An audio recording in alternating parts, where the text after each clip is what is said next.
Pasemos al mensaje del día de hoy.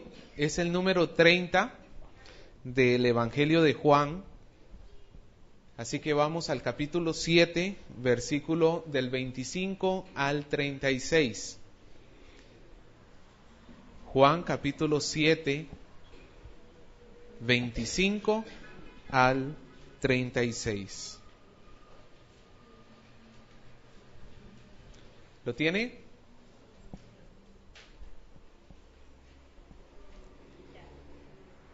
¿Ok? Leemos. Dice: decían unos de Jerusalén, ¿no es este a quien buscan para matarle? Pues mirad, habla públicamente y no le dicen nada.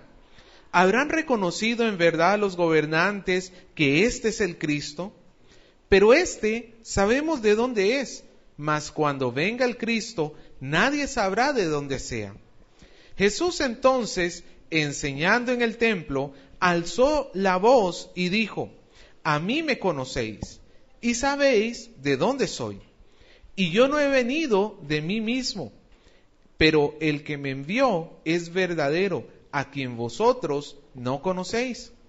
Pero yo le conozco, porque de él procedo y él me envió. Entonces procuraban prenderle, pero ninguno le echó mano, porque aún no había llegado su hora. Muchos de la multitud creyeron en él y decían: el Cristo, cuando venga, hará más señales que las que éste hace. Los fariseos oyeron a la gente que murmuraba de él estas cosas, y los principales sacerdotes y los fariseos enviaron alguaciles para que le prendiesen. Entonces Jesús dijo: todavía un poco de tiempo y estaré con vosotros, e iré al que me envió. Me buscaréis y no me hallaréis. A donde yo estaré, vosotros no podéis venir. Porque entonces los judíos dijeron entre sí: ¿a dónde se irá este, que no le hallemos? ¿Se irá a los dispersos entre los griegos y enseñará a los griegos? ¿Qué significa esto que dijo? Me buscaréis y no me hallaréis, y a donde yo estaré, vosotros no podéis venir. Vamos a orar. Señor, le damos las gracias por la palabra que usted nos da en esta mañana. Gracias porque queremos nosotros tener el mayor de los cuidados para ponerla por obra, y sabemos que usted actuará en ello. Por eso le agradecemos, porque sabemos que su Espíritu hoy está ayudándonos, porque no es por nuestra propia capacidad, Señor, sino por el auxilio de su Espíritu. Cuando nosotros ponemos todo el empeño por entender y comprender, usted, Señor, nos dará la capacidad de poder entender. Queremos rogarle, porque este tiempo sea bendecido por usted, que usted tenga misericordia tanto de mí, que estoy trayendo su palabra, como de todos los que estamos aquí reunidos. Señor, háblenos por favor, y que no haya obstáculos para poderle escuchar. Le damos las gracias y le bendecimos. En el nombre de Jesús, amén. El mensaje de esta mañana, hermano, se llama Jesús, el hombre especial. Jesús, el hombre especial. Hasta ahorita hemos comenzado el capítulo 7, viendo que ya faltaban pocos meses para que llegara la crucifixión de Jesús. ¿Alguien se acuerda de este capítulo 7 como cuánto tiempo falta para la Pascua final, el día de la crucifixión de Jesús? ¿Alguien se acuerda? Como para ganarse un departamento, un carro.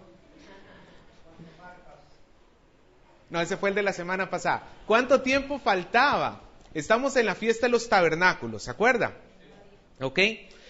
Y Jesús iba a ser arrestado y crucificado la Pascua siguiente. ¿Cuántos meses hay entre la fiesta de los tabernáculos y la Pascua? 6 meses. ¿Se ganó? No, ya no digo nada porque después me lo vienen a cobrar al final. 6 meses. Faltan 6 meses para la muerte y crucifixión de Jesús. Estamos en la fiesta de los tabernáculos. Y todos subían a Jerusalén, era obligatorio subir a Jerusalén, y así comenzamos este capítulo, ¿cierto? Había un problema, Jesús no podía subir a Jerusalén inmediatamente y como querían sus hermanos que lo hiciera, porque los judíos estaban esperando que Jesús llegara para poderlo matar. Entonces, a pesar de que los hermanos tratan de tentar a Jesús y decirle, no, sube, porque si tú eres el Mesías, que todo el mundo te vea. A final de cuentas, ¿quién que quiere ser conocido en público, hace las cosas en ocultas? Pero no lo decían porque creyeran que Jesús era el Salvador, sino porque estaban siendo incrédulos más bien. Jesús prudentemente no sube junto con todos los demás, sino que espera. Y cuando va hacia Jerusalén, lo hace discretamente, no alzando aspaviento, como diría alguno por ahí, como querían los hermanos, sino discretamente. Cuando Jesús llega al templo, ya la fiesta, que es de 7 días, ya iba por la mitad, y Jesús comienza a enseñar. Y los fariseos, y eso ya lo que vimos la semana pasada, comenzaron a atacar la doctrina de Jesús, pero descalificándolo a él como maestro. Y vimos que Jesús defendió la doctrina de él. ¿Por qué? Porque esta doctrina tenía su fuente en Dios, su fin era Dios, la motivación era la gloria de Dios, y el corazón de su doctrina era el amor. El amor a Dios, el amor al prójimo. Hasta ahí quedamos la semana pasada. Ya habíamos visto cómo los judíos y los líderes religiosos ya estaban chocando con Jesús, pero no lo podían arrestar porque había muchos que aceptaban a Jesús, y es lo que hemos leído hoy, que muchos de la multitud creyeron en Jesús. Ahora, recuerde que este evangelio lo escribió el apóstol Juan hacia los efesios. Fue cuando Juan estaba en Éfeso que escribió este evangelio. Y por eso es que Juan le da mucha importancia a recalcar que Jesús es tanto el Hijo de Dios como el Hijo del Hombre.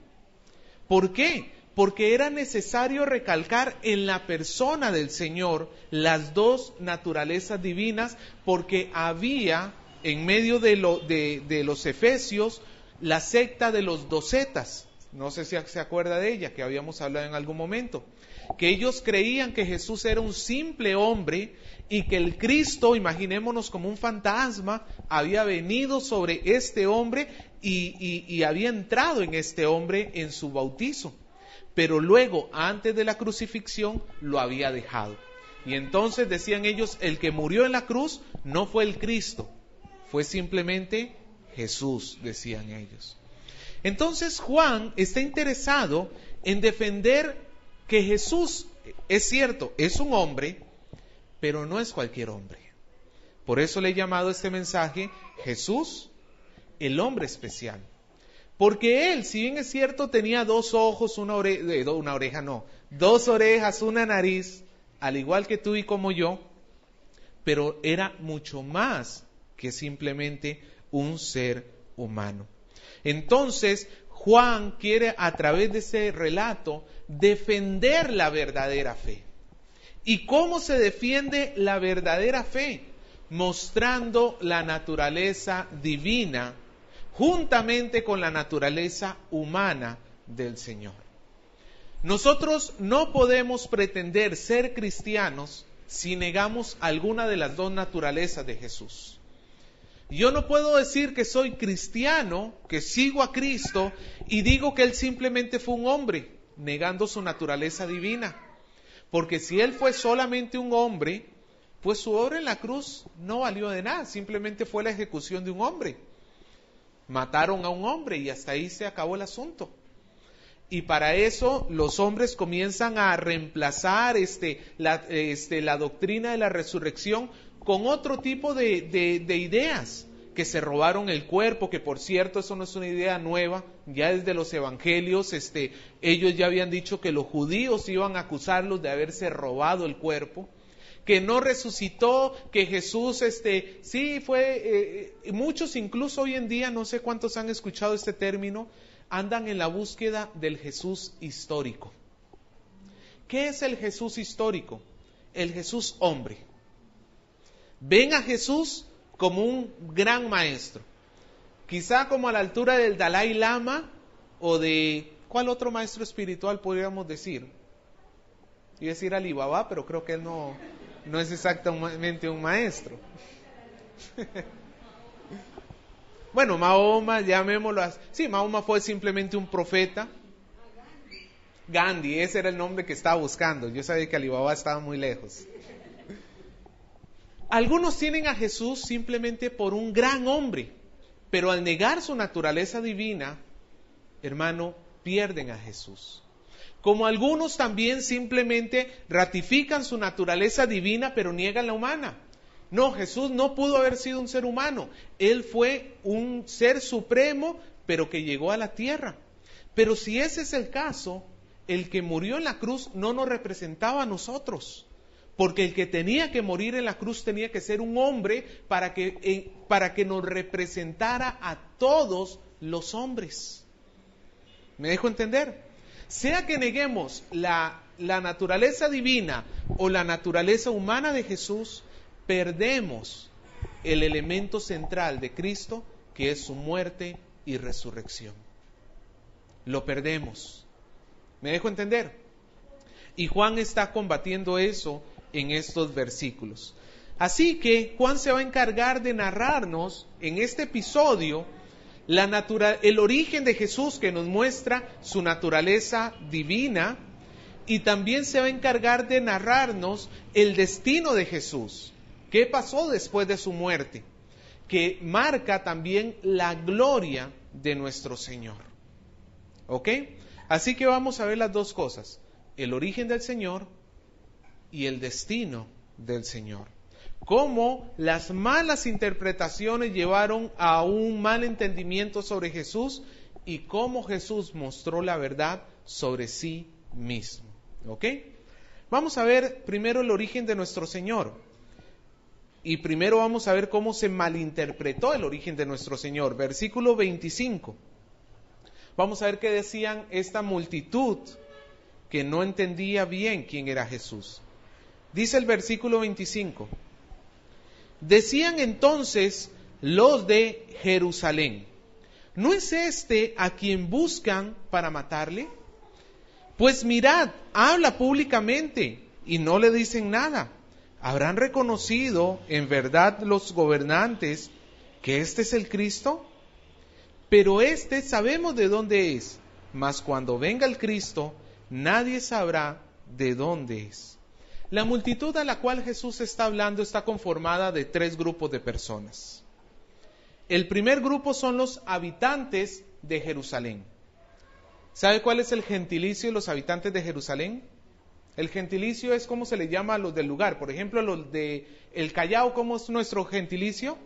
Chalacos. A los de Lima, limeños. ¿Cómo es el gentilicio de Jerusalén? Jerusaleños, dijo alguien por ahí. Es bien raro, escuche bien, es jerosolimitanos. Jerosolimitanos. Un trabalengua. Jerosolimitanos. Ya, el primer grupo eran los habitantes de Jerusalén. El segundo grupo serían judíos que no eran de Jerusalén, que habían venido a Jerusalén por las fiestas. Y el tercer grupo serían los líderes religiosos, entre ellos los fariseos, los principales sacerdotes. Todos ellos estaban escuchando a Jesús. ¿Quiénes son los que reclaman en el versículo 25 de los tres grupos? No lo vuelvo a decir en gentilicio porque ya se me enredó la lengua. Los habitantes de Jerusalén. ¿Ok? Los habitantes de Jerusalén estaban más enterados de lo que querían hacer los líderes judíos. Ellos sabían que la pretensión final de los líderes era matar a Jesús.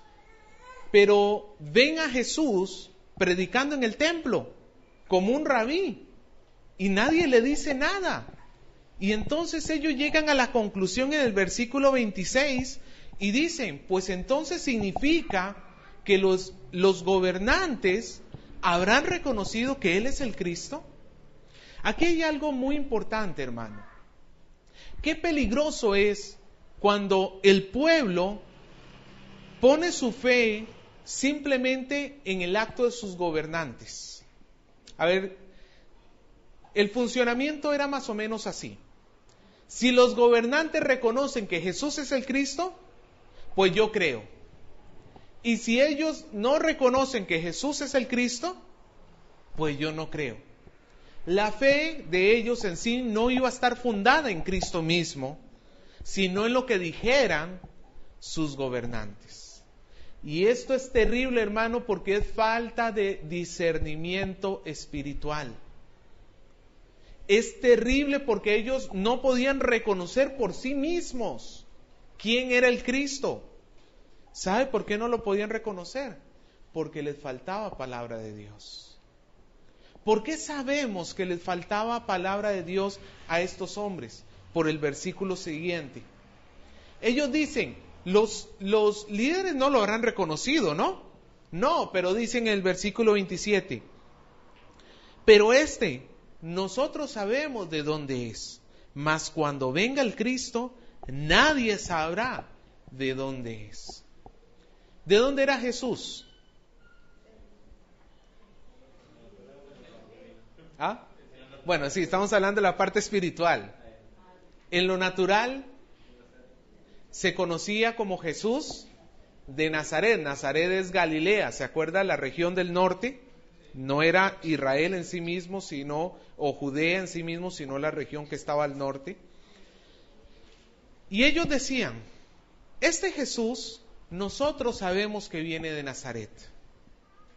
Pero cuando venga el Cristo, nadie sabrá de dónde viene.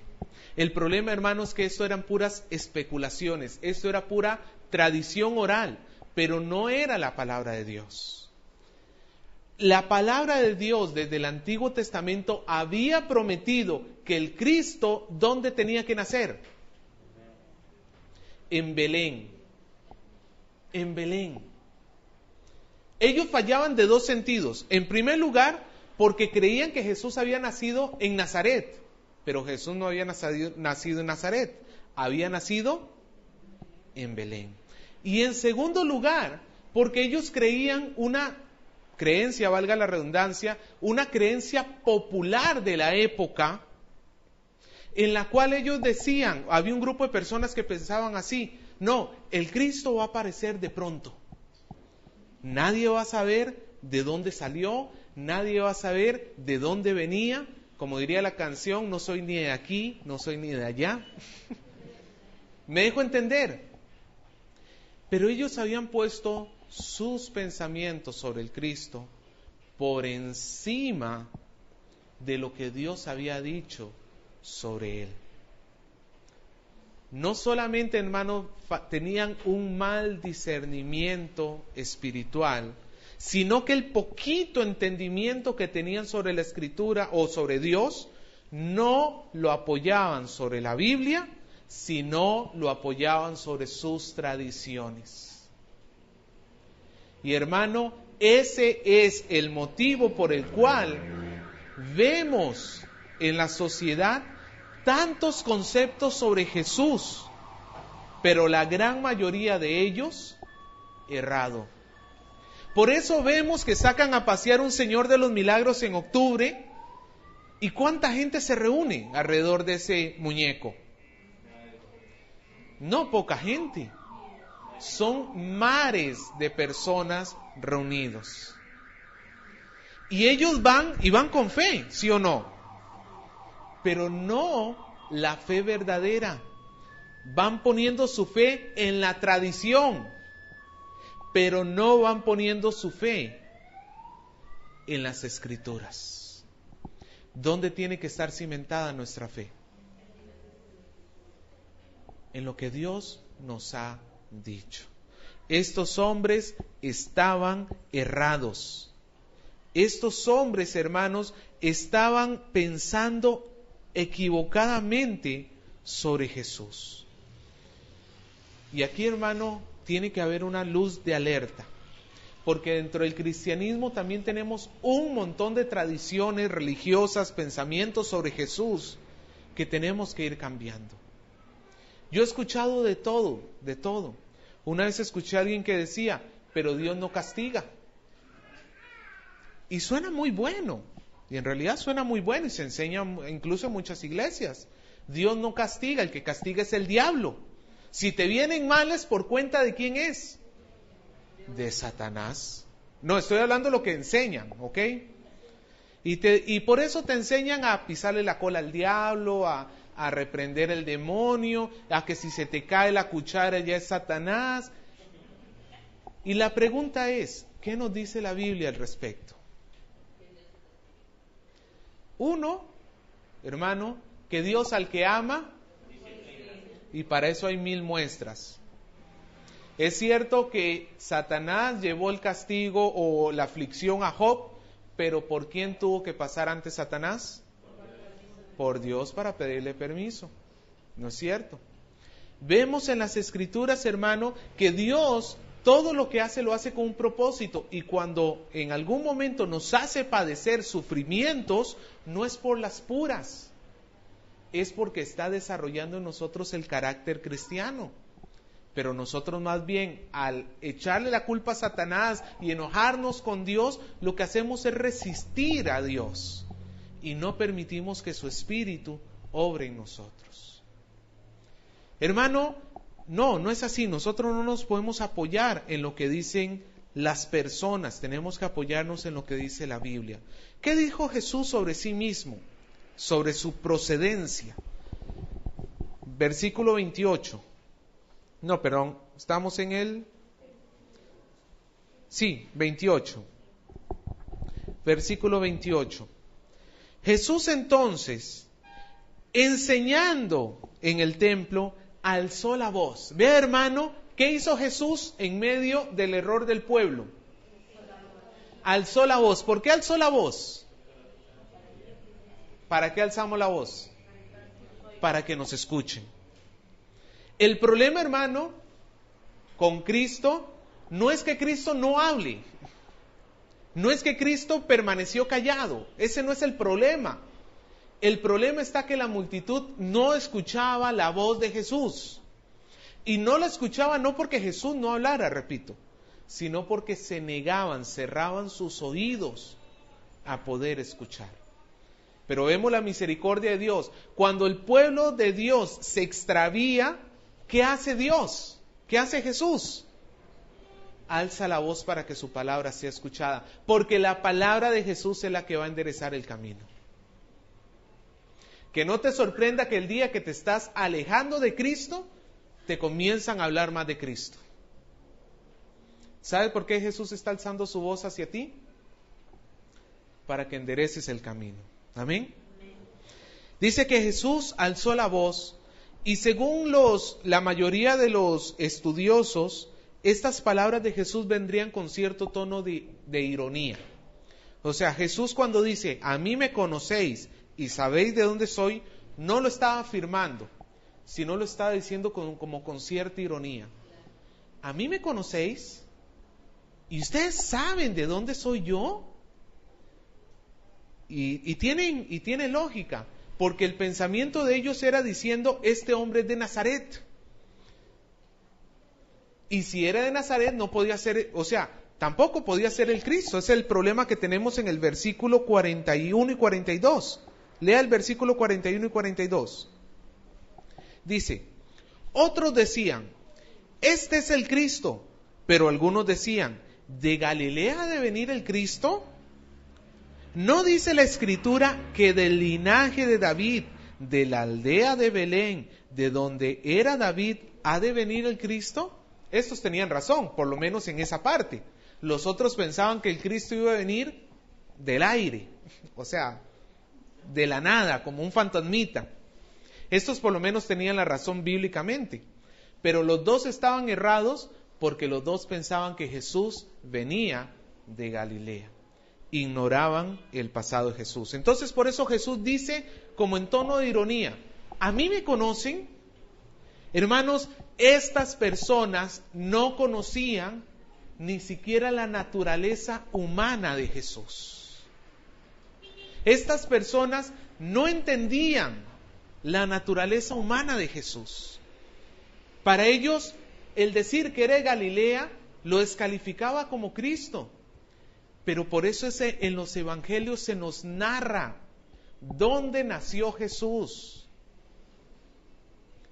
En la ciudad de Belén. ¿Por qué? Porque ahí estaba prometido. Pero Jesús sigue diciendo, pero el que me envió, a mí me conocéis y sabéis de dónde soy, y yo no he venido por mí mismo. Ahora Jesús ya no está hablando de su naturaleza humana, está hablando de su naturaleza divina.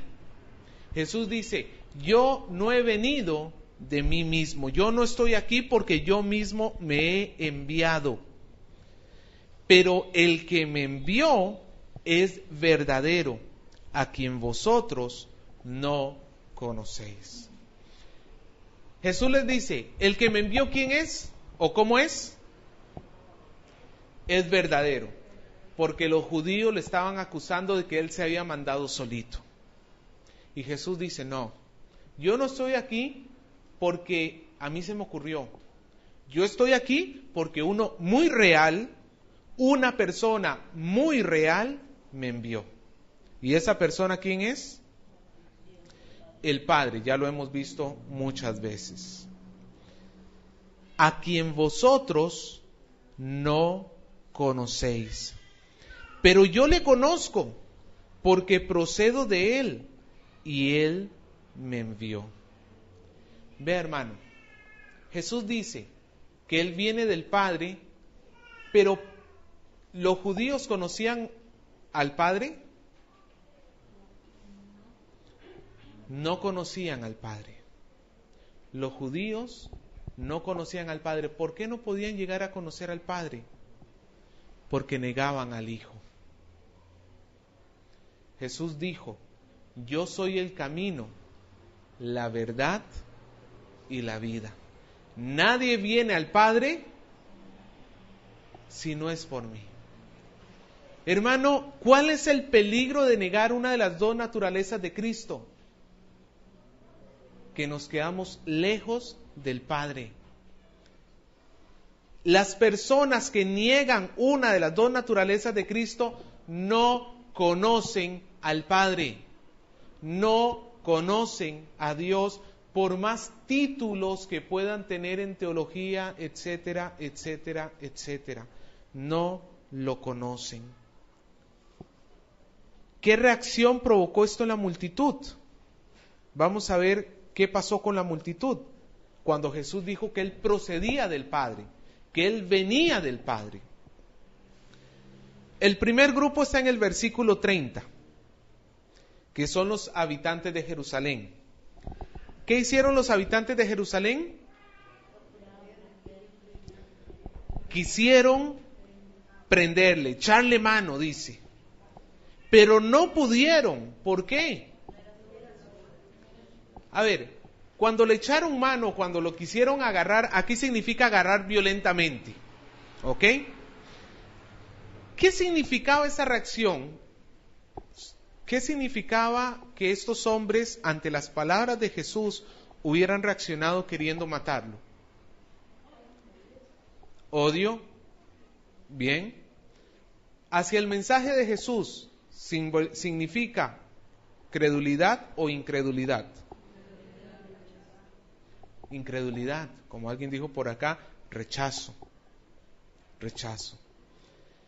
Hermano, estos hombres, los habitantes de Jerusalén, quisieron matar a Jesús porque rechazaron a Jesús. Esto nos muestra, hermano, que no todo el que escucha sobre Jesús llega a creer en Él. Y esto nos pone luces de alerta a todos nosotros. Porque Es cierto, quizás usted diga, no, pero yo no lo hubiera agarrado y lo hubiera apedreado. Pero el simple hecho de hacer nuestra vida lejos de Jesús demuestra que no lo seguimos verdaderamente. Demuestra que no hemos creído en sus palabras.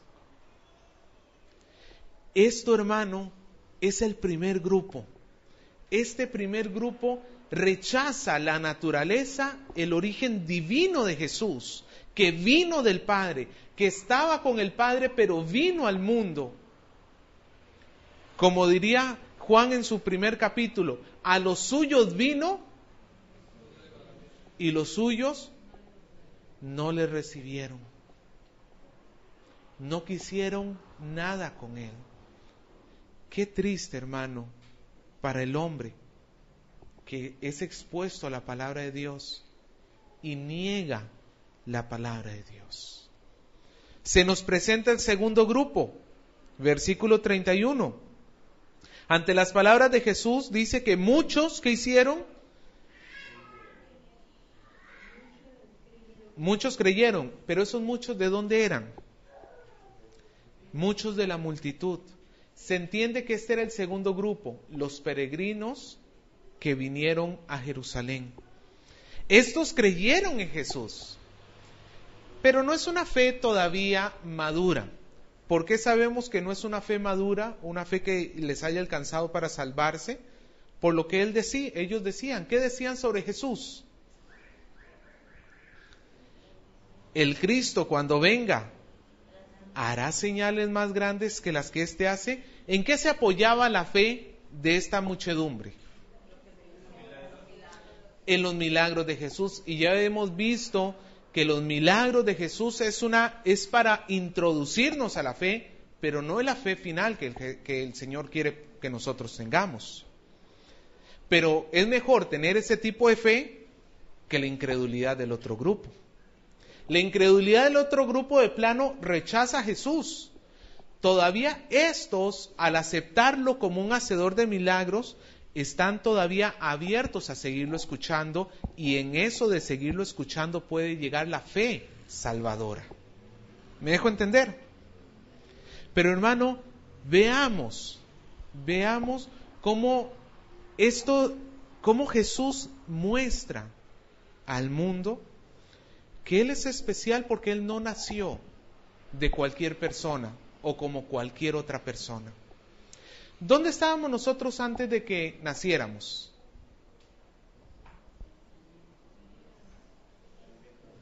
Algunos dirán, en el vientre de la mamá. Bueno, ¿y dónde estábamos antes del vientre de la mamá? La respuesta es, no existíamos en sí. No existíamos. No existíamos, ¿por qué? Porque todavía Dios no nos había creado. Es cierto que Dios ya tenía preparada nuestra vida, eso es cierto, no lo negamos, pero como en nosotros mismos no existíamos. Nosotros no somos seres eternos, o sea, en el sentido de que no tenemos un inicio eterno. Pero Jesús no era como cualquier hombre. Jesús, al decir que Él estaba con el Padre, estaba mostrando que Él, a pesar de que se veía como un hombre carne y hueso, es especial. Él vino del Padre, vino con una misión. Amén. Vamos a ver en segundo lugar el destino del Señor. Versículo 32. Nos dice entonces que el tercer grupo, el de los fariseos, cuando oyeron que la gente murmuraba, aquí murmurar no es en un mal sentido de la palabra, sino que hablaban bajito, porque murmurar siempre tiene la connotación negativa, que están hablando mal de alguien. Aquí no, acá lo que significa que estaban hablando bajito para que nadie los escuchara, porque si alguien les escuchara decir que Jesús era el Cristo, a ese lo hubieran matado o lo hubieran expulsado. Pero dice que cuando los fariseos escucharon a la gente que murmuraba que Jesús era el Cristo, entonces fueron a los principales sacerdotes, y juntamente los principales sacerdotes y los fariseos, ¿qué hicieron? Enviaron alguaciles para arrestar a Jesús. ¿Usted para qué cree que lo querían arrestar?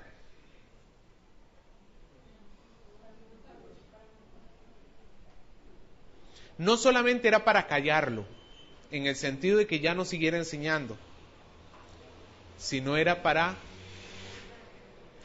matarlo. ¿Por qué? Porque estos hombres estaban suponiendo que el que estaba hablando en el templo era un simple ser humano, que se estaba atribuyendo el ser el Cristo, y por tanto era un blasfemo. Y si era un blasfemo, ¿qué había que hacer con el blasfemo? Pues matarlo. ¿Y cuál sería el destino después de la muerte de este blasfemo que pensaban los fariseos? El infierno. Pero vean lo que dice Jesús sobre sí mismo. Versículo 33. Jesús dijo: todavía un poco de tiempo estaré con vosotros, e iré al que me envió. Me buscaréis y no me hallaréis, y a donde yo estaré, vosotros no podéis venir. Jesús estaba marcando aquí una diferencia entre el destino de Él y el destino de estos hombres. Primero que todo, Jesús dice: me voy a quedar con ustedes, ¿cuánto? Un poco tiempo. ¿Cuánto tiempo es ese poco tiempo? Los 6 meses que faltaban hasta la Pascua. Todavía voy a estar con ustedes un poco de tiempo, pero luego, ¿qué voy a hacer? Me voy. ¿Y a dónde voy? Dice el versículo 33. ¿A dónde va Jesús? De regreso al Padre. Hermano, ¿usted se da cuenta que si Jesús no hubiera regresado al Padre, usted y yo no pudiéramos ir al Padre? Porque el puente entre Dios y los hombres es Jesús. El puente, el que hizo posible que nosotros pudiésemos ir al Padre, es Jesús. Si nosotros derribamos ese puente, si nosotros decimos Jesús no está con el Padre, pues entonces ni tú, ni yo, ni Lila que está dormida, va a poder estar en el Padre. ¿Me dejo entender, hermano? Jesús está remarcando su gloria. ¿Quién tiene el privilegio de poder estar en el Padre? ¿O quién tiene el derecho de poder estar en el Padre? El Hijo del Padre, el Hijo de Dios. Hermano, cuando nosotros pensamos en el Jesús resucitado, tenemos que recordar que es el Jesús de gloria. Jesús rodeado de toda su gloria. Que Él está en el cielo. ¿Y sabe lo que está haciendo en el cielo? Está intercediendo por nosotros. El hecho que nosotros tengamos la palabra de Dios en nuestro corazón que dice que luego que Jesús murió y resucitó, ascendió a los cielos, nos garantiza que nuestra peregrinación en este mundo no estamos desamparados, no estamos solos. Tenemos a una persona que intercede por nosotros. Por eso es que nosotros no necesitamos ni a San Martincito ni a Santa Rosa de Lima. Necesitamos a Jesús. Él intercede por nosotros.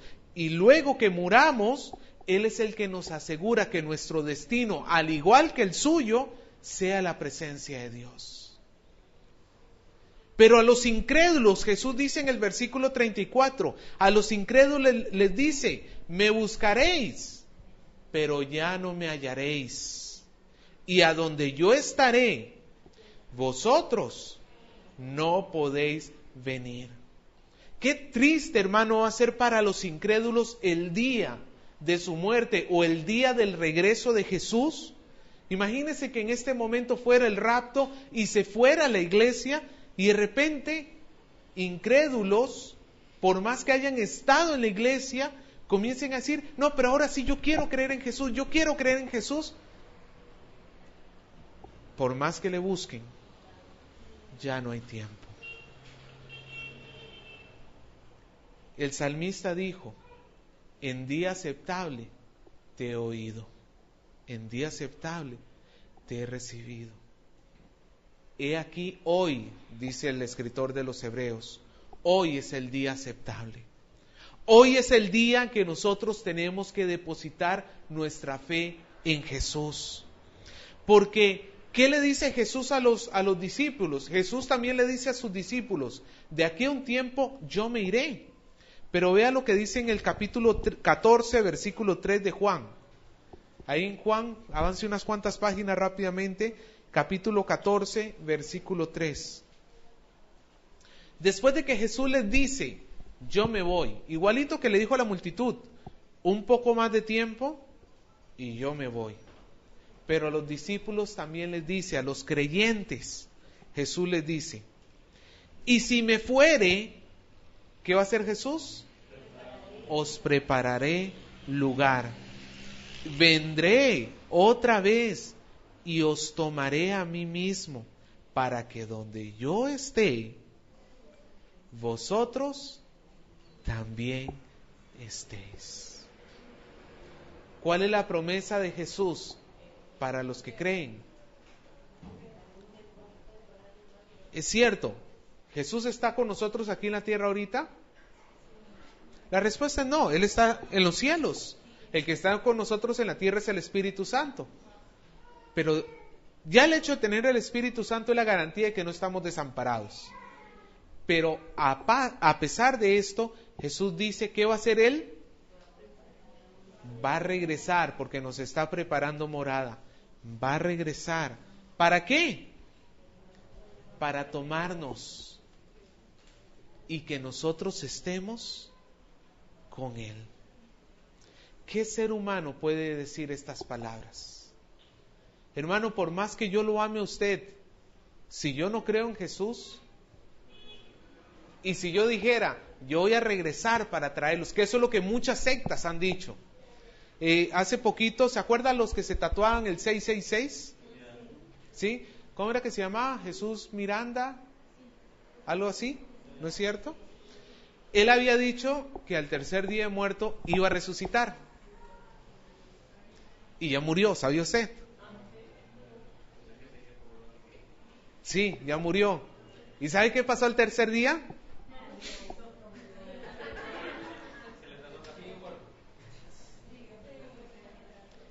Sus seguidores se quedaron, como dirían en Costa Rica, vestidos y alborotados, esperando que regresara por ellos.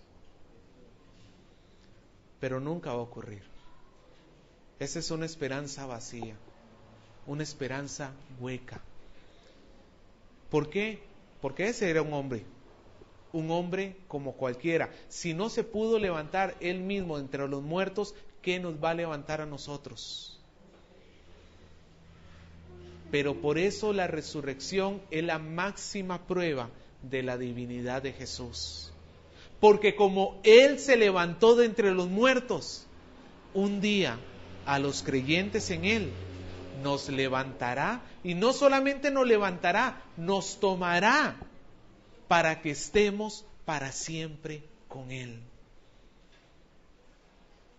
Ese es el destino de los creyentes, de los que creen que Jesús no solamente es un simple hombre o un ser espiritual, sino que es el Hijo de Dios, hombre y Dios al mismo tiempo. Nuestra esperanza, diría Pablo, no avergüenza, no nos avergüenza. Pero veamos cuál fue el resultado de los fariseos, de los judíos, mejor dicho. Nuevamente tenemos a los habitantes de Jerusalén. Versículo 35. Dice, entonces los judíos dijeron entre sí, ¿y a dónde se irá este, que no le hallaremos? ¿Se irá a los dispersos entre los griegos y enseñará a los griegos? Esto significa, hermano, que los judíos habían entendido las palabras de Jesús en una forma literal. Nuevamente vemos que Jesús, cuando habla, solamente el que tiene la ayuda de Dios logra entenderle.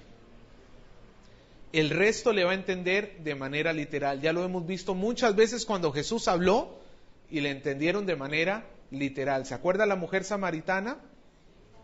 Nicodemo, ¿cómo voy yo a nacer de nuevo? ¿Me voy a meter en el vientre de mi madre?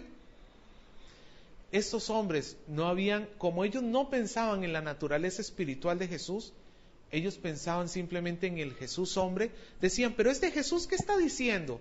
¿A qué lugar se va a ir y que nosotros no le vamos a hallar? ¿Tan lejos se va a ir? ¿Se va a ir a la China? ¿Se va a ir a los griegos, a los dispersos entre los griegos? Después del exilio de Babilonia, muchos judíos que se les dio permiso para regresar a Jerusalén, no regresaron a Jerusalén, se quedaron en otros países, pero eran judíos, y eso se les llama a los dispersos, la diáspora, ¿ok?